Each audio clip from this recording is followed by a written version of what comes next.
This channel does not promote any violent, harmful, or illegal activities. All content provided by this channel is meant for an educational purpose only. তিলোত্তমা খুন ধর্ষণের পর থেকেই প্রশ্ন উঠেছে পুলিশের ভূমিকা নিয়ে। কোথাও নিষ্ক্রিয়তার অভিযোগ, কোথাও আবার অতি সক্রিয়তার অভিযোগ। আর এই আবহে এবার তিলোত্তমার দেহ সৎকার করা নিয়েও বিস্ফোরক দাবি তিলোত্তমার বাবা মায়ের, যে দাবিতে আবারও প্রশ্নের মুখে পুলিশের ভূমিকা। কি বলছেন তিলোত্তমার বাবা মা? আমরা কথা বলেছিলাম, শুনুন।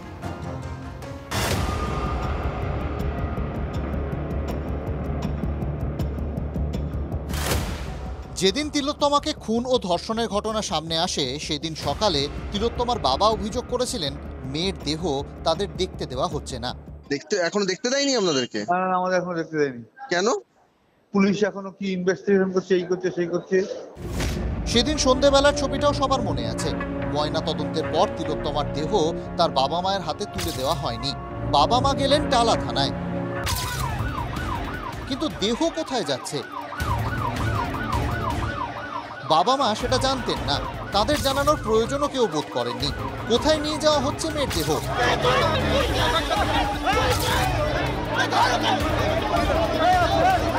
প্রশ্ন তুলে সেদিন রাতে চিৎকার করেছিলেন তিলোত্তমার বাবা মা।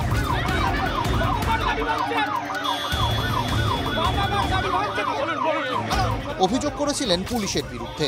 আরে দেখুন না কি করছে পুলিশ, কি করছে আমাদের পুলিশ, আমাদের কিভাবে অত্যাচার করছে পুলিশ, আমাদের কিভাবে অত্যাচার করছে। ওই দেখুন ডেড বডি নিয়ে চলে গেছে, ডেড বডি নিয়ে কোথায় চলে গেল? আমাদেরকে মেয়েটাকে মেরে ফেললো, তারপরে একাদ অত্যাচার আমাদের উপরে। তিলোত্তমার বাবা মা যখন টালা থানায়, তখন পুলিশ দেহ নিয়ে পৌঁছে যায় তিলোত্তমার বাড়িতে। কিন্তু বাড়িতে তো কেউ নেই, তাই রাস্তায় দীর্ঘ সময় পড়ে থাকে তিলোত্তমার নিথর দেহ। কেন বাবা মা জানতেও পারলেন না দেহ কোথায় নিয়ে যাওয়া হচ্ছে? প্রশ্ন ছিল। কিন্তু এর থেকেও বড় প্রশ্নটা মনে হয় উঠে গেল তিলোত্তমার দেহ সৎকার করা নিয়ে। সেদিন রাতেই তিলোত্তমার দেহ সৎকার করা হয় পুলিশি পাহারায়।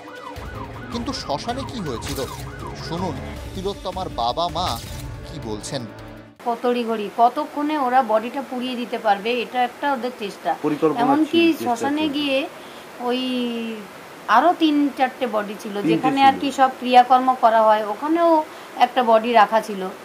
সেগুলো ভেদ করে গিয়ে আমার মেয়েকে একদম চুল্লির সামনে ওখানে শুয়ে সবকিছু করে দেওয়া হয়েছে। মানে আগে থেকে বেশ কয়েকটি মরদেহ ছিল, কিন্তু সেগুলো বাদ দিয়ে প্রথমে আমাদের মেয়ে ডেড বডি দাহ করা হয়েছে। আর হাজার হাজার পুলিশ তখন ঘিরে রেখেছে। যেই বডিটা চুল্লিতে চলে গেল আর কোনো পুলিশ ছিল না, সব চলে গেল। মানে তাদের দায়িত্ব শেষ হয়ে গেল। তারপর থেকে আর কোনো কিছু না, কিন্তু কঠিন দায়িত্ব পালন করেছিল। হাসপাতাল থেকে একেবারে দেহ পোড়ানো অবধি। আপনাদের সঙ্গে না, আমাদের সঙ্গে না। দেহটাকে কিভাবে তিলোত্তমাকে ওখান থেকে নিয়ে গিয়ে কতক্ষণে পোড়াবে, দাহ করার জন্য ব্যস্ত ছিল। তিলোত্তমার দেহ সৎকারে কেন এত সক্রিয়তা? আর দেহ সৎকার হতেই শ্মশান ফাঁকা, কেউ পরিবারের পাশেও থাকলেন না। তিলোত্তমার বাবা মা যে কথা বললেন কার্যত সেই একই সুর শোনা গিয়েছে মহোৎসবতলা মহাশ্মশানের ম্যানেজার ভোলাবাবুর গলাতেও। আপনি ভোলাদা, আপনি সেদিন ডিউটিতে ছিলেন তো? আমি ওই তিলোত্তমার মায়ের সঙ্গে কথা বললাম, ওনার মা বলছেন যে সেদিন নাকি প্রচুর পুলিশ এসেছিল। হ্যাঁ, এমনও হয়েছে যে 3টে মরদেহ ছিল, সেগুলোকে রেখে মানে হ্যাঁ, যে কনজেস্টেড হয়ে গেছিল এই জায়গাটা। তো একটা বডির লোক ছিল, যেগুলো বডি ছিল তার আগেও বডি ছিল, তারপরে লোকাল লোকও ছিল, ভিআইপিও ছিল। এই নিয়ে জায়গাটা পুরো কনজেস্টেড হয়ে গেছে। যত তাড়াতাড়ি রিলিজ করা যায় মানে পুলিশের একটা তাড়াহুড়ো ছিল। পুলিশ যত তাড়াতাড়ি জায়গাটা, ওনাদের তো কানুন ব্যবস্থাটা ঠিক রাখতে হবে না, যদি একটা কোনো গন্ডগোল হয় সেই জন্য আমরা চাইছি যত তাড়াতাড়ি রিলিজ হয় জায়গাটা ততই ভালো। মানে এটা সত্যি যে 3টে দেহ থাকা সত্ত্বেও পুলিশ এসে তাড়াতাড়ি ওইটাকে দাহ করতে হবে। পুলিশ আগেই আমাকে ইনফর্ম করেছিল। আচ্ছা, পুলিশ আগেই ইনফর্ম করেছিল যে আমাদের একটা বডি আসছে। আগে থেকেই ফোন করে জানিয়ে রাখা ছিল। শেষ বেলায় তিলোত্তমার জন্য ভিভিআইপি ব্যবস্থা কেন? ঘটনার গুরুত্বের কথা ভেবে নাকি অন্য কোনো কারণ? উনি বলছেন যে হ্যাঁ রিপোস্টমর্টম করা উচিত, ইনভেস্টিগেশন করা উচিত। বলছে স্যার শুভেন্দু আমার মেয়ের বডি ট্রেন নিয়ে চলে যাচ্ছে, ছাড়ুন আমি আগে যাই আমার বাড়ি নিয়ে বডি বাড়িতে ঢুকিয়ে দিয়েছে। আর নান্টু ঘোষ ওকে আগে অ্যারেস্ট করুন, ওকে আর মিঠু মজুমদারকে। ও শ্মশানে কাঠ রেডি করে ফেলেছে, কে বলেছে ওকে কাঠ রেডি করতে? আমার প্রশ্নই তাড়াহুড়ো কেন? স্পেশাল পারমিশন নিয়ে তাড়াহুড়ো বডি ডিসপোজ করার যে চেষ্টা, কেন, উদ্দেশ্যটা কি? এক্ষেত্রে যদি দুবার পোস্টমর্টেম হতো তাহলে অসুবিধে কার ছিল? এফআইআর রাত্রি 11:30, তার আগে ক্রিমেশনের জন্য বডি চলে গেছে। এই সহ নানাবিধ ঘটনা পরম্পরা স্পষ্ট যে আগে কোনোভাবে বডিটাকে পুড়িয়ে দিতে পারলে বাঁচে। হাসপাতাল থেকে শ্মশান, পুলিশের ভূমিকা নিয়ে প্রশ্নচিহ্নটা মিটছে না তিলোত্তমার পরিবারের মন থেকে। ক্যামেরায় সুদীপ গুছাইতের সঙ্গে শর্মিষ্ঠা চক্রবর্তীর রিপোর্ট, TV9 বাংলা।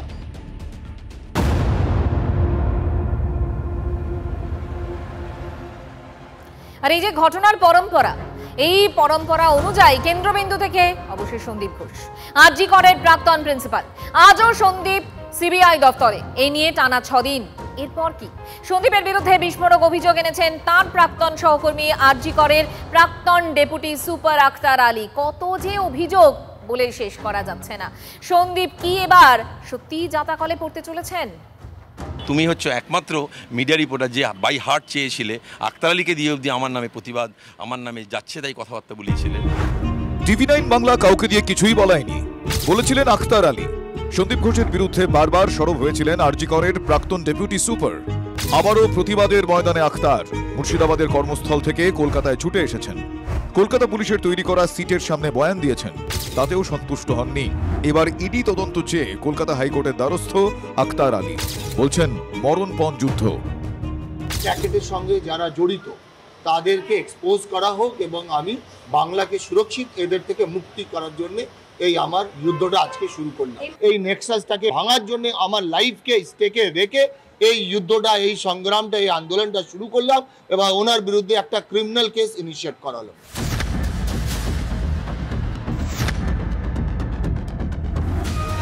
সন্দীপের বিরুদ্ধে অভিযোগের ফোয়ারা ছুটিয়েছেন আক্তার আলী। এনআরএস আরজি করে বায়োমেডিক্যাল বর্জ্য উৎপাদনের একই ক্ষমতা, অথচ 6 মাসে আরজি করে বর্জ্যের পরিমাণ এনআরএস এর 3 ভাগের 1 ভাগ। তাহলে বাকি বর্জ্য গেল কোথায়? পাচারের টাকা কার পকেটে? বিশেষ সংস্থাকে 2,97,36,000 টাকার বরাত পাইয়ে দেওয়ার অভিযোগ। ডায়মন্ড হারবার মেডিকেলে একই ল্যাব তৈরির খরচ মাত্র 61,47,000 টাকা। বেসরকারি স্বাস্থ্য ক্ষেত্রের থেকেও চড়া দরে হাই ফ্লো নেজাল ক্যানুলা ক্রয়। সরকারের কোটি কোটি টাকা অপচয়ের অভিযোগ। আরও আছে অভিযোগ একাডেমিক তহবিলের বিস্তর 9/6। অধ্যক্ষের বিরুদ্ধে বরাত পিছু 20% কমিশন চাওয়ার অভিযোগ। ইউজি পিজি কাউন্সেলিংয়ে বেনিয়ম। ফেল করানোর পর ছাত্রদের কাছ থেকে টাকা নিয়ে পাশ করানোর অভিযোগ। সন্দীপ ঘোষ তো মানুষ হিসাবে ভালো না, ও তো ছাত্রদেরকে কিভাবে যে ভিক্টিমাইজ করেছে সেটা আমার থেকে আর বেশি কেউ জানবে না। পোস্ট গ্রাজুয়েশন স্টুডেন্ট থেকে 8 থেকে 10 লাখ টাকা হিসাব ছিল, ইউজি স্টুডেন্টদের কাছ থেকে 3.5 লাখ 2.5 লাখ টাকা এরকম ওদের হিসাব ছিল। সব জায়গায় উনি এমন কোনো জিনিস, এমন কোনো দুর্নীতি নেই যেটা উনি ম্যাল প্র্যাকটিস করেননি। নিয়ম না মেনে হাসপাতাল চত্বরে খাবারের স্টল, ক্যাফে তৈরির অভিযোগ। 3টি সংস্থা দরপত্রে যোগ দিলেও 3 সংস্থারই শিলমোহর, সই এক। এখানেও কলেজ কাউন্সিলকে এড়িয়ে বরাত দেওয়ার পিছনে আর্থিক গরমিলের অভিযোগ। কম্পিউটার, শব্দধ্বনি ব্যবস্থা, চেয়ার টেবিল ভাড়া নেওয়ার জন্য খরচ 14 লক্ষ টাকা। 14 লক্ষ টাকায় সবই কিনে নেওয়া সম্ভব, ভাড়া বাবদ এত খরচ কেন? ইএনটি কর্মশালায় বেআইনিভাবে মৃতদেহের ব্যবহারে মানবাধিকার লঙ্ঘন। ডেড বডি স্ক্যাম আছে, উনি ডেড বডিগুলো ওয়ার্কশপের জন্য দিয়ে দিতেন, বিক্রি করে দিতেন। আনক্লেম বডি, পিএম বডি, এটা নিয়ে কমপ্লেন হয়েছিল, ন্যাশনাল হিউম্যান রাইট কমিশন থেকে তদন্ত করেছিল, কোর্টে পিআইএলও হয়েছিল। কি বুঝলেন? অভিযোগের পাহাড়। যে কদিন আরজিকর হাসপাতালে ছিলেন ততদিনই সরব হয়েছিলেন আক্তার আলী, কিন্তু স্বাস্থ্য ভবন, ভিজিলেন্স কমিশনে, মুখ্যমন্ত্রীর দরবারে কোথাও জানিয়ে বিন্দুমাত্র লাভ হয়নি। উল্টে সন্দীপের কারসাজিতে আক্তারের সার্ভিস ব্রেক হয়ে যায় বলে অভিযোগ। এখনো ভীত আক্তার, আদালতকেও জানিয়েছেন প্রাণ ভয়ের কথা। হুমকি আসছে, আমার প্রাণের ভয় হচ্ছে, সেটাও আমি অনারেবল কোর্টের কাছে অ্যাপিল করব যে আমাকে যাতে একটু সুরক্ষা আমাকে ইনশিওর করা হয়। বিত্তবান নন, বিবেকবান চেয়েছিলেন মুখ্যমন্ত্রী। কিন্তু বাস্তবে দেখা যাচ্ছে আখতারের মতো বিবেকবানদের কথা কানেই তুলছে না প্রশাসন। উল্টে সন্দীপকেই প্রভাবশালী করে তোলা হয়েছে দিনে দিনে। উনি খুব প্রভাবশালী ছিলেন, ওনার ওপরে হাত ছিল, সে হাত তো এখনো থাকতে পারে। এবার উনি এত ইনফ্লুয়েন্সিয়াল প্রভাবশালী কি ওনার এই ট্রান্সফার অর্ডার হতো, কিছুক্ষণের মধ্যে আবার সেই অর্ডার রিভোক হয়ে যেত। এটা নিয়ে দুবার হলো, থার্ড টাইম উনি রিজিগনেশন দিলেন, উনি একটা প্রাইজ পোস্টিং পেয়ে গেলেন। গতকাল উনি গেছেন, আমিও গেছিলাম টালা থানায়। স্পেসিফিক কেস ছিল, কগনিজেবল অফেন্স ছিল। ওখানে যে পুলিশ অফিসার ছিল আমাদের সামনে কাউকে একটা ফোন করলেন, ফোনে আওয়াজটাও আমরা শুনতে পেলাম, না এফআইআর করার দরকার নেই, জাস্ট রিসিভ করে নে। উনি তার বসের কথা মতো রিসিভ করে নিন। ওই বসটাকে সেটা জানার ইচ্ছা আছে আমাদের। আখতার আলীর মতন ব্যক্তিদেরকে স্যালুট জানাই। শুধু আখতার আলী নন, একথা বলেছেন কলকাতা হাইকোর্টের প্রধান বিচারপতিও। এবার কি আখতার বিচার পাবেন? সৌরভ দত্তের রিপোর্ট, TV9 বাংলা। এত যে আর্থিক দুর্নীতির অভিযোগ উঠছে, তাই একটা প্রশ্ন উঠতেও শুরু করে দিয়েছে ইতিমধ্যে। এবার কি ইডি আসবে, সন্দীপকে ধরবে? শুধু যে আর্থিক দুর্নীতি নিয়ে এফআইআর হয়েছে, পুলিশ সিট বানিয়েছে তাই নয়, ইডি তদন্ত চেয়ে হাইকোর্টে আবেদন করেছেন আখতার আলী।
ঘটনার তদন্ত করতে গিয়ে সিবিআই আধিকারিকরা যদি সেই অর্থনৈতিক অপরাধ সংক্রান্ত বেশ কিছু তথ্য পান, তাহলে তারা হাইকোর্টে স্ট্যাটাস রিপোর্ট জমা দেবেন, সেখানে সেই সমস্ত তথ্য উল্লেখ করতে পারেন।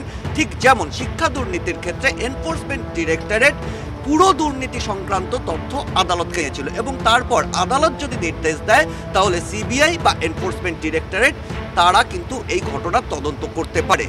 অন্যদিকে কোনো ব্যক্তি মামলা করলেও আদালত যদি মনে করে যে এই ঘটনা অর্থাৎ এই আরজি করের যে ফিনান্সিয়াল ইরেগুলারিটিসের অভিযোগ রয়েছে এবং সন্দীপ ঘোষের বিরুদ্ধে যে অর্থনৈতিক দুর্নীতির অভিযোগ রয়েছে, সেগুলো তদন্ত কোনো কেন্দ্রীয় গোয়েন্দা সংস্থাকে তদন্তভার দেওয়া হবে, সেখানে আদালতের নির্দেশক্রমে ইডি বা সিবিআই সেই তদন্ত করতে পারে।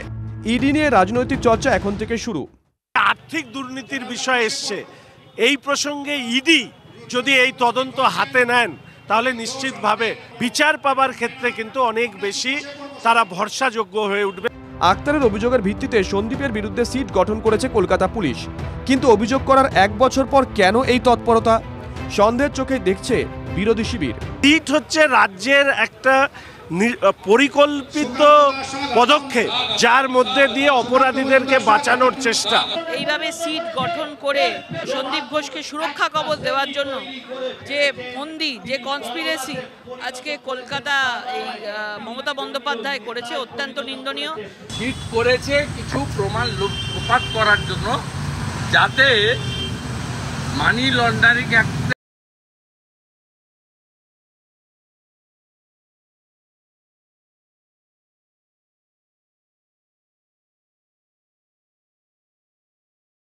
TV9 বাংলা।